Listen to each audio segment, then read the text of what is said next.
Well, hello everyone, and welcome to the Faculty Lounge today. We're glad you could stop by and join us. Oh, I just realized I didn't play the welcome music, but I imagine you can do without that today.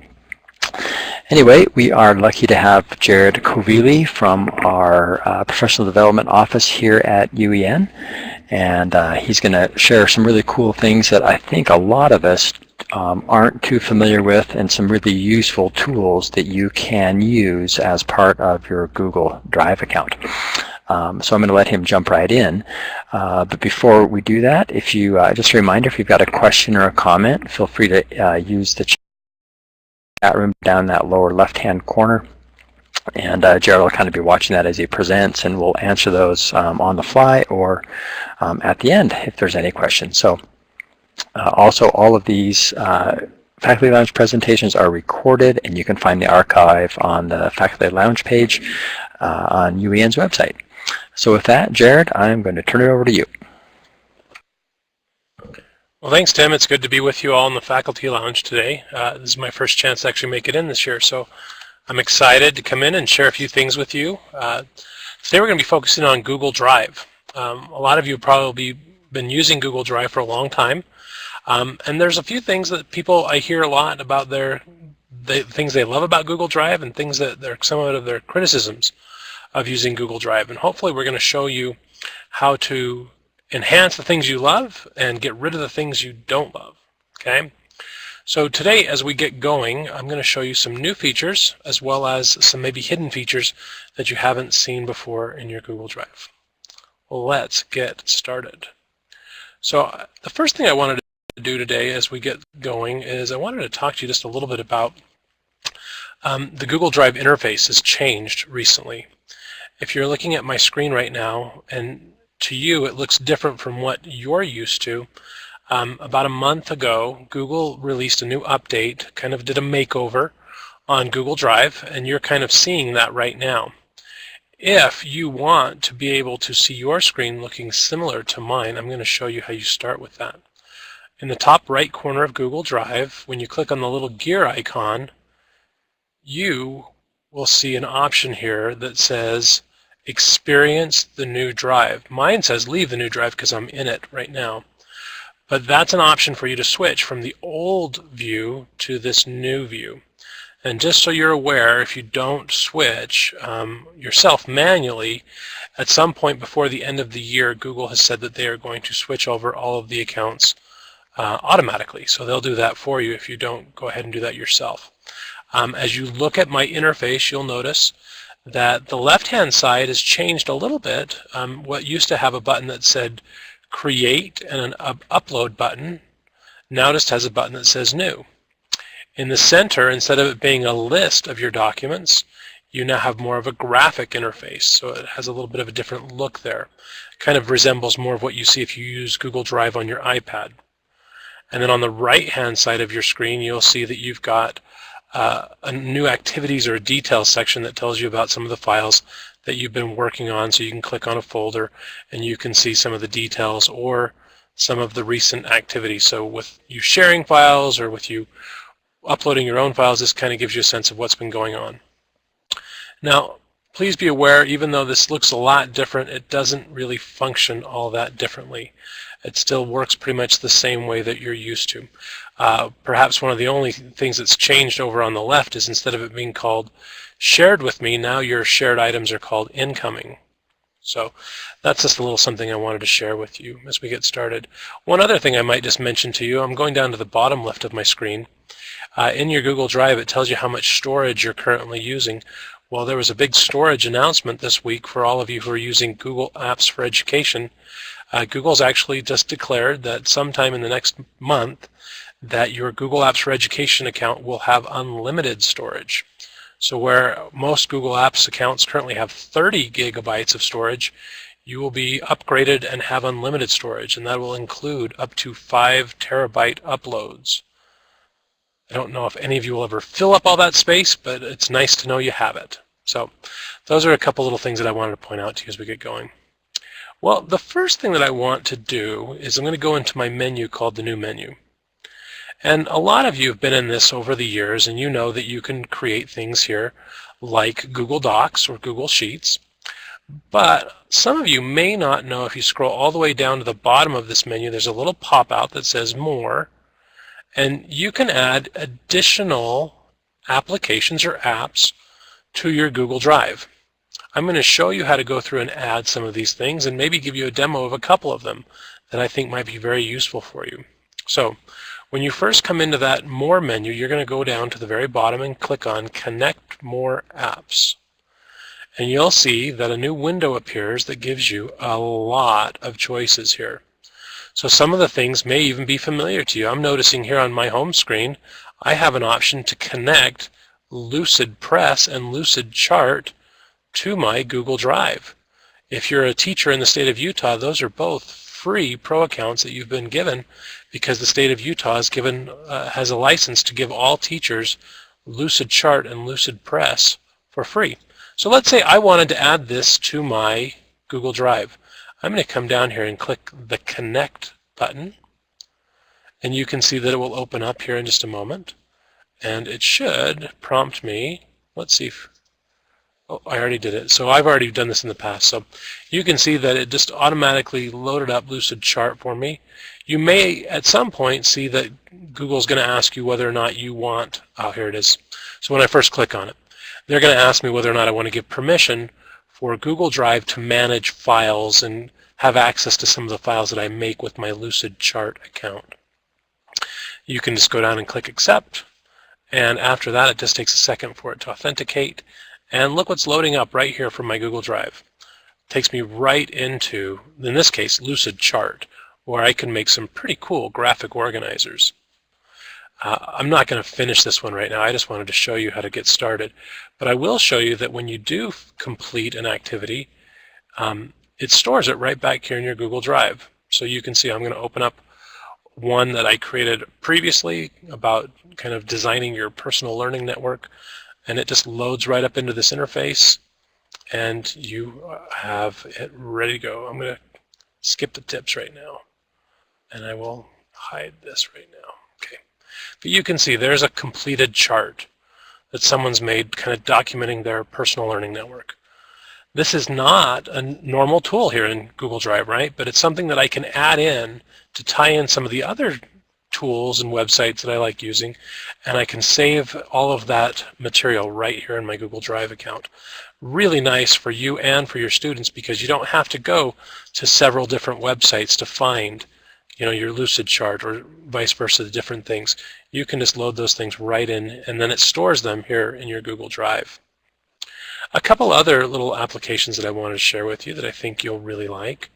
One here is called the Pixlr Editor. Now, some of you out there that have Chromebooks or different web-based devices, your mobiles or different things like that, you may wonder how you can get tools that let you do things like Photoshop on your device. So let's use a Chromebook. How do you put a program like Photoshop on your Chromebook? A little aside, they actually are releasing a cloud-based version of Photoshop, so you'll be able to do that. But right now, look what you can plug in here. You can actually load up something called the Pixlr Editor, and I can just go out and grab a picture from my computer. Okay, let me grab Batman here. Very exciting picture of my daughter as she's getting ready for Comic-Con. And look at the tools going down the left side of my screen here, though. These are very much Photoshop tools. I have layers that I can work on the right-hand side of my screen.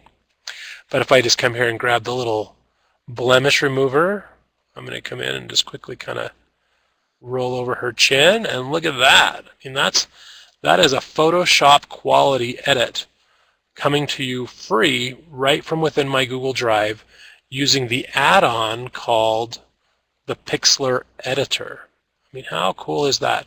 So now if I want to save this file, let's go up and do a file save. It will give me an option to save it back to my Google Drive, or I can save it in a lot of these other places. I'll go in and say OK. And it just takes a few seconds, and that image is now back in my Google Drive. If I just refresh this screen, let's go ahead and do that, you will find that Batman is now stored in my Google Drive. And that's an edited version of that file that I did using the add-on called the Pixlr Editor. So as you go in and look to connect more apps, there are hundreds of apps to look for. You can find all different kinds of productivity tools through education tools. A suggestion I might give you as you look to connect new apps to your Google Drive is in the top left corner of this little pop-up window, you have an option to go down and click on Education as a category. And it will show you a lot of the different tools that can be used for classrooms by teachers and by students. Okay, it's kind of going slow here for a second, so we won't wait for it here. But you can add in a variety of different tools that can help you as you look to expand your Google Drive to just have a lot of different functionality.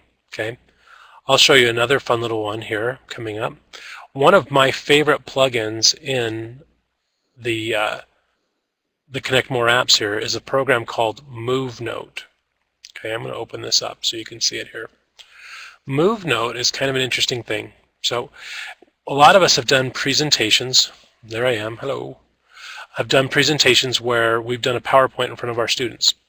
But with the flipped classroom becoming more and more popular, a lot of us want to be able to make our own videos for flipping our classroom.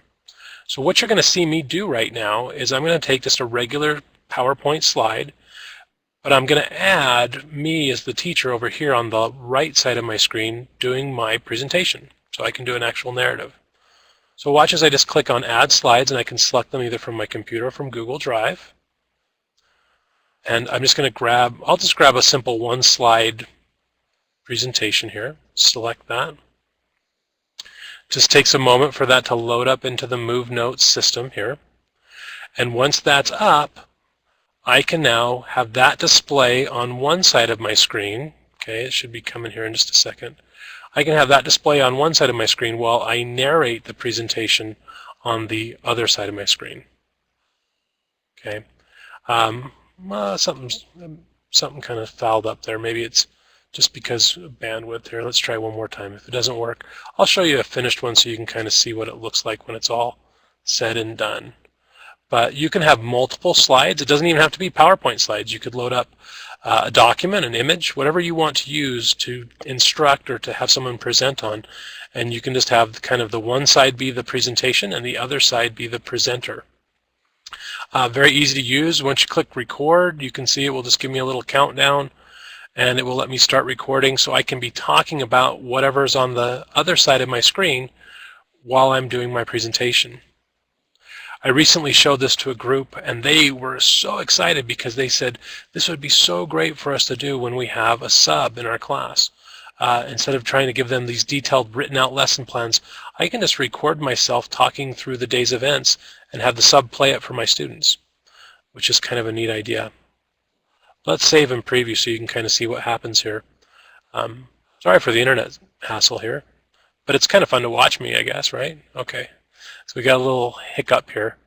Let's exit out and I'll show you kind of a completed one. So this is what one looks like when it's completed. And I know you won't be able to hear the audio on this, but you can see that it will put me on the left side of my screen and then my content. And you just talk your way through it. At the end of the presentation, it gives you a link that you can provide, as well as a file that you can download. So you've got lots of different choices for you to be able to share out that content with your audience. And like I say, in the new age of flipping your classroom, what a cool way for you to be able to do your presentations and share your content with your students without it just being kind of the slides of the PowerPoint. I mean, you really do get a chance to be part of that presentation, which I think is pretty cool. So those are a couple of the little plugins I want to mention to you. One other one that I haven't plugged in on this computer yet, but I'm going to show it to you real quick and show you how easy this one is to plug in. This is called WeVideo, and this is a video editor for your Google Drive, which I think is another great tool. So you can record your own video, upload it into your Google Drive, and then edit that video with WeVideo. So that's another one that I think everyone should go out there and plug into their Google Drive account. And all that will happen as you add these different programs is it'll just expand this list, this menu, so that you can go through and find additional tools and more things that you can connect to your Google Drive. So those are kind of third-party add-ons then that give you other options other than just document editing and spreadsheet creation and PowerPoint editing, those kinds of things that we've kind of grown used to using Google Drive. Let's look at a few features that are found within Google Drive, and maybe in a few of the specific programs like Google Docs or Google Sheets. You know, for years I've gotten complaints about Google Docs. People say, oh, it just doesn't have all the same capability of something like a Microsoft Word. You know, I can do this in Word and I can't do that in Google Docs. Well, Google's been listening as people have been making these complaints, and they've released a new feature here that I think you'll really like in Google Docs and in Google Sheets. And again, it's this tool called Add-ons, and it lets you expand the different editing options and some of the different third-party plugins that you can put in to documents and spreadsheets. We're going to start by watching just a short video clip that shows you a few of these, and then we'll go through and kind of do a few of these with you. So let's take a look at add-ons for Google Docs and Google Sheets. Google Docs and Sheets do all sorts of awesome stuff, but sometimes you need to do a little more. Add-ons are new tools created by our developer partners that literally add on capabilities to your documents and spreadsheets. To start, open a document or spreadsheet and click on Get Add-ons in the menu bar. Browse through the store, then choose the add-on you'd like to install. And just like that, the add-on will be available to use right away. There are add-ons for everyone, but here are a few that you may find handy. With Avery Label Merge, you can easily set up and print address labels and name tags in Docs by pulling in data from Sheets. Simply pop in your column headers, merge, and it's time to print. With the EasyBib add-on, you can automatically cite sources by searching for book titles, journal article names, or websites right inside your document. You can format these sources in MLA, APA, and Chicago style, then automatically insert them into your document. Or, say you want to create a personalized email invitation to an upcoming event. With Merge by MailChimp, you can add custom info to your document by pulling it in from a spreadsheet. Preview your email, and when you're ready, hit send. Need to get sign-off on a document or spreadsheet? With Letterfeed Workflows, you can add the email addresses of reviewers in the sidebar, request approval, and then easily see when your document has been signed off, all without leaving Docs or Sheets. These are just some of the add-ons available today, with lots more on the way.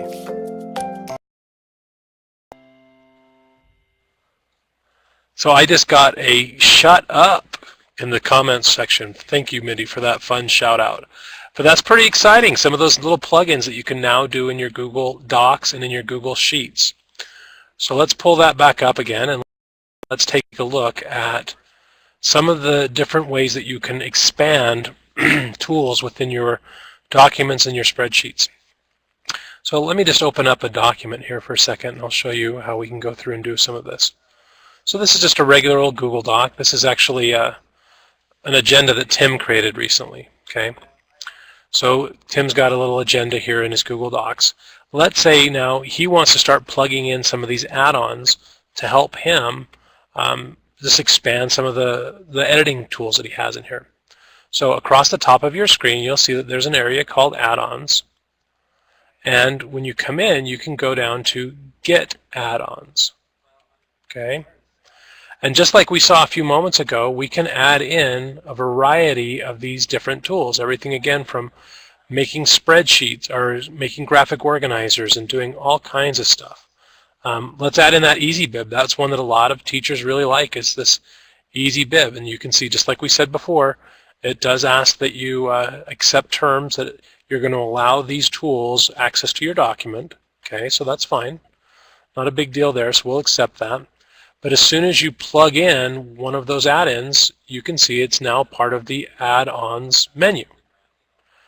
And honestly, every time I make a new document, these tools will be available. It's not a situation where you have to plug in the tool in each new document. You can just do it one time, and it lets you kind of go with it. So EasyBib Bibliography Creator, if we go ahead and just show you how to do one. I come in here and I say I want to cite a source, I want a book. So I come in here and I type, I've got a great book for us to look up. We'll look up Going Google, how's that? Okay, so we'll do a search on that. And there it is. Oh, what a wonderful book there. So we'll select that. And just like that, it grabs that citation and I click on it. And now down there at the bottom of my screen, just like that, I've added in my citation. Really an amazing little tool, little plug-in for you there. So fun, quick, and easy to use. But I can just hear you through the screen shouting out loud. And Ron is saying, good plug-in. Well, of course, if we're talking about plugins, I'm going to plug something myself. So we give you a little plug there for that. But let's look a little further. Okay, Tim's got this really cool agenda. But a lot of our learners are more visual learners, and they kind of want to see it as a graphic instead of just being a list, right? So watch what I'm going to do. I'm just going to highlight this bulleted agenda here. I'm going to go up to my add-ons, and I'm going to click on MindMeister. And watch what this does. This will take Tim's agenda, and it will turn it into a graphic organizer. Oh, I guess I have to add it first. I thought I did. Okay, we'll do it one more time. So now it's saying it's going to do it. Okay, so we'll insert that as a mind map. So it will take Tim's bulleted agenda list, and now in just a couple of seconds, look what it creates. A really cool graphic organizer where the first item on the list becomes the center, all of the sub-bullets become kind of their own little headers, and then we can move down throughout the chart. But fun tool that lets you go through and kind of play around with information and just give you different ways that you can use it. So other add-ons that you have in here, I know one thing that I heard about for a long time, my math people hated using Google Docs because they said they couldn't type math formulas in Google Docs. But look what's just been added into here. There's GMath. So now that lets you do all kinds of different tools for using math, for being able to write formulas and do all kinds of that stuff. So one thing that I found about Google is it doesn't take them very long to catch up to where their audience is at. If they know that people are interested in a tool, they find either third parties that can plug that stuff in or they'll create it in-house.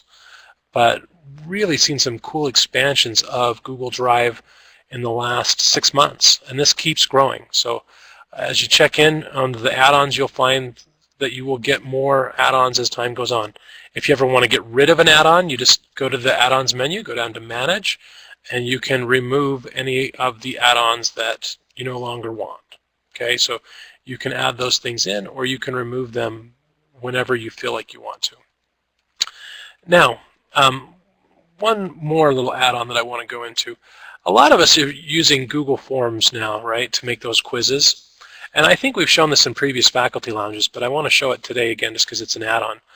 So I made a little quiz, okay, that I'm just going to share out real quick. If you want to take this little, just a couple question quiz that we have here about UEN PD, okay, so we've got a little couple question quiz. If you want to take this quiz really quick, just open a new tab in your browser, and you can go to this URL that you're seeing on my screen right now. It is goo.gl/z,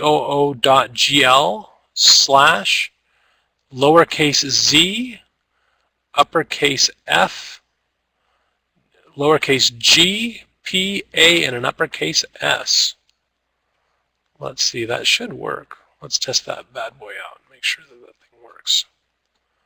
That does work. Okay, so we've got just a 3-question little quiz on UEN professional development instructors. So if you want to jump in there, you can take that. This is what it looks like here. If you're not new to Forms, one cool thing that they've recently done in Forms is they've given you the ability to edit and customize the forms. I know that for a long time one of the complaints about Google Forms was that you had just these set templates and you couldn't make it your own. Notice in my form here that one of the new buttons is the ability to change the theme. So I can take this basic theme and I could put in my own header image if I want. and I can use any of theirs. They've got a ton of new ones here, or I can upload my own. So I could go out and on my desktop, I think I've got a UEN logo. I could grab that and slap that in there. And oh, that's a bitmap file, so I guess I needed to use a JPEG or something. But I can grab my own images and change these forms however I want. Now I'm noticing that a lot of you have submitted, so I'm going to come and look at my spreadsheet, right, my back-end spreadsheet. And we've shown this in the past, but it's new in this add-ons. If I go under the add-ons here, one of the new add-ons is our old friend Flubaroo.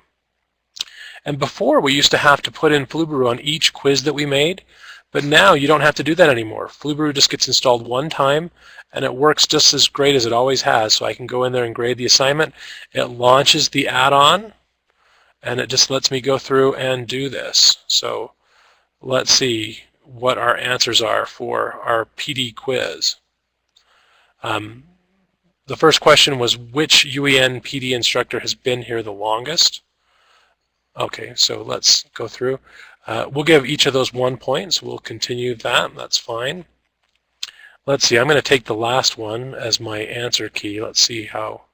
I didn't fill one out. Normally I would tell you to fill one out yourself, but I didn't take the time to do that. But you can see that Flubaroo goes through and it grades everyone's responses based upon the answer key. So we can go through and we can see how everyone performed. Now, should I give you the answers to the quiz so you know what the real story is here? So if you go in, you can see our live form here. Which UEN instructor has taught Spanish? Well, that would be Rob has taught Spanish. Oh, this is an interesting question. Which UEN PD instructor has taught in the Granite School District?